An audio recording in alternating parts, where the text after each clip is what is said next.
The largest pharmaceutical company in the United States, Pfizer, is very keen to buy the second largest pharmaceutical company in the UK. And this has lit a political firestorm and caused a lot of disagreement here at the FT. Jonathan, yourself and the leader writers and James McIntosh all take a sort of mushy interventionist line on this deal. And I would put to you and to the rest of the interventionists the following question. Are you or are you not allowed to own equity in companies, and should or should not that equity be freely tradable? And if the answer to those questions is yes, why do we even have a debate about this? Well, wouldn't it be great if we had a completely level playing field for takeovers across the world? Wouldn't it be fantastic if tax rates were completely flat and we could ride about on unicorns? But that isn't what we've got, is it, Rob? We have huge perverse incentives for Pfizer to do a deal with AstraZeneca purely to reduce its tax base. Yeah, I hear you and respectfully disagree. The distortions are there, the tax systems are crazy, the differentials are crazy, but the question is what you do in this situation in response to that. And your suggestion is that we add more distortion on top by saying which companies can merge and which companies cannot. Sure, but we know that we live in a distorted world, and we know that governments intervene in every aspect of our daily lives, practically, in the UK, down to how long you spend brushing your teeth. They will give you advice on that.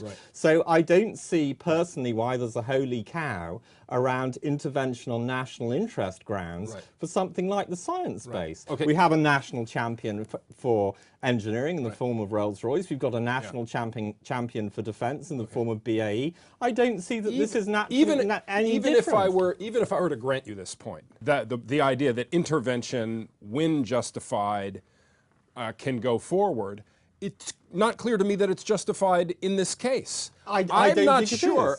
I think we don't know. I think that it needs to be looked at properly by an independent group or by MPs. We've just had to sit through the non-event of Ian Reid, Chief Executive of Pfizer, appearing before the Select Committee. He couldn't answer one straight question. He made no direct commitment, and he's walked away from it. He's a very good poker player, a very good situationist, and I think somebody needs to answer the question which he wouldn't, which is what tax savings would Pfizer make from this deal? That will show us how much of a driver it is. Yeah, should we find that out, and should it be too low or too high or whatever it was, and we decide to intervene, the message will be just terrible though, right?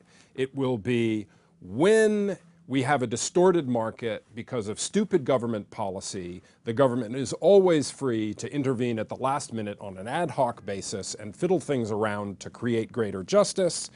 And the core policies that I think you and I agree are just dead wrong, which is this kind of arbitrage, international arbitrage of taxes, stay in place because it's going to be fixed once at a time.